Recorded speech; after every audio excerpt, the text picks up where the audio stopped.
Welcome to the Law Firm Growth Podcast, where we share the latest tips, tactics, and strategies for scaling your practice from the top experts in the world of growing law firms.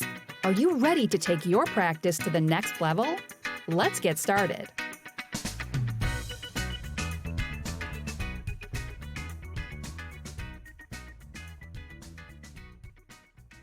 Hey everybody, welcome back to the Law Firm Growth Podcast. I'm your host as always, Jan Roos, and I am here with a little bit of a mini series on one of my favorite topics and something that I find super important. In one, there's two forms of what we're going to talk about, which is process versus results. Managing yourself, managing your team, managing vendors, and basically your expectations of running your law firm as a whole is going to be determined by one of those two things. There's a lot of habits that follow around for that, but I've seen that people that manage by one of these have tons of success.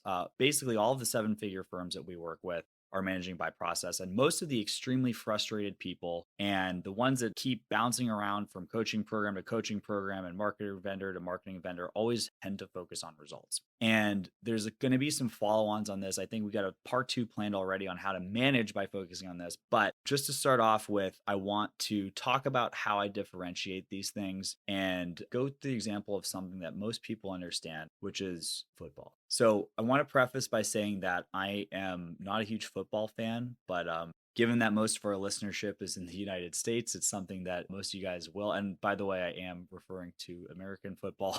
But basically, let's take the approach of winning a championship or winning a game by results and winning by process. So managing by results. Managing by results would be looking at a touchdown drive and assigning a pass or fail based on whether you guys scored or not. So if we scored, that's good. If you didn't score, that's bad. But what most sophisticated coaches understand is that there's a lot of different parts that go into the actual touchdown drive that could result in that succeeding or not. So it's very different if you don't score a touchdown because your wide receiver didn't catch the kickoff and then you ended up getting, sacked in your own end zone for a safe, or maybe they dropped the ball and the opposing team ended up picking up. That's very different than if your quarterback was throwing the ball into the stands on every play, which is different than if the wide receiver couldn't catch it, which is different than if, the offensive line wasn't able to block anyone and the QB got sacked, which is different than if you guys made it all the way to the end and you gave it to the rushing team and they just couldn't make it the last couple inches to make it a touchdown.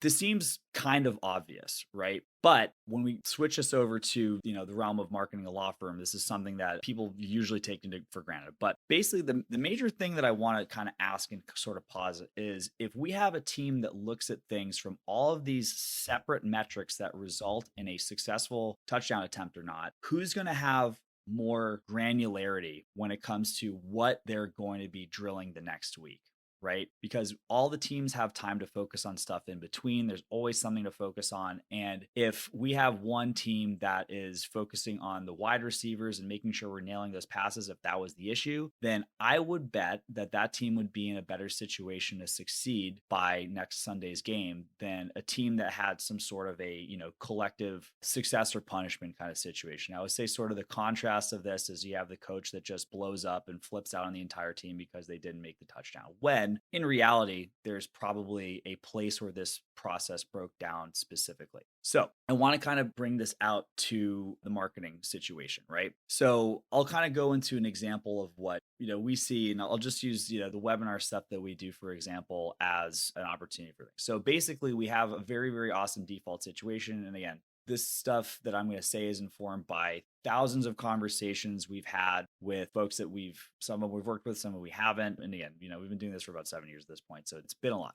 So there's a couple different types of firms. One, we have the type of firm that says, oh yeah, I've tried this, I've tried that. It didn't produce. It didn't work for us. There's another type of firm that said, yeah, well, we actually got a good lead volume, but the leads didn't end up closing. It's a very, very different conversation. And what I tend to hear from the most successful firms by the time I hop on a call with them is they say, well, it was pretty good. We ended up having a close rate of about 40% and we were expecting it to be closer to 60%.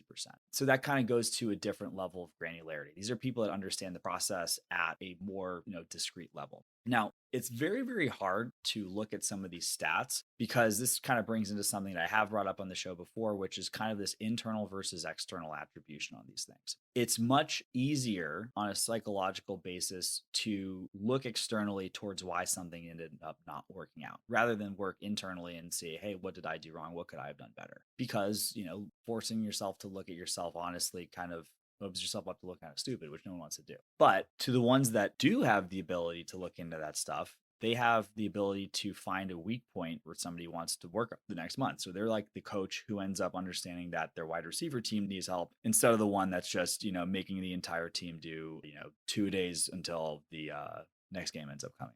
So again, to kind of go through some of these examples, and I'm just going to go through a really basic thing. So sometimes, and another kind of corollary to this is people get into all or nothing thinking. Either something's great or something's awful. But the reality is on any given point in a marketing funnel, things can be doing well or things can be doing poorly. And as long as you have benchmarks in place, it's really easy to kind of figure out where you should focus for the next one. So basically, if I just take our webinar ad funnel, for example, these are the steps that need to happen in order for somebody to close as a client. We need to run ads with budget. People need to click on those ads. People need to sign up for a webinar on those ads. People need to attend the webinar. People need to be spoken to after the webinar and placed on a consultation. People need to attend that consultation and people need to close on that consultation. So we have, I'm not even keeping count there, probably like 7 or 8 discrete steps with metrics that we have for each of them, right? Super common thing that we'll see is if we have a situation where I'll say probably the most common thing, and you guys know that I love to harp on outbound and the importance of having a strong front desk. We can sometimes have a situation where we have numbers that are fantastic on the front end, right? So if we get, 20 leads on a week or 20 attendees in a week, we know that the benchmark for how many consultations that should turn into based on our internal metrics, based on external metrics that we keep track of with clients, between 25 and 50% of those people should wind up as consultations. So if we have the, bad coach example of that, if we aren't able to materialize any of those into closed business, then the whole thing's a failure, right? But if we have somebody that's a little bit more granular, then we can say, okay, well, did we only book 2 out of those 20 leads? In which case, we need to focus on how is the front desk going to be showing up and what kind of process can we use to get that better? It's a totally different story if we go book 10 leads out of those 20 and we end up going 0 for 10 in terms of the consult. So in that case, hey, your front desk is crushing it.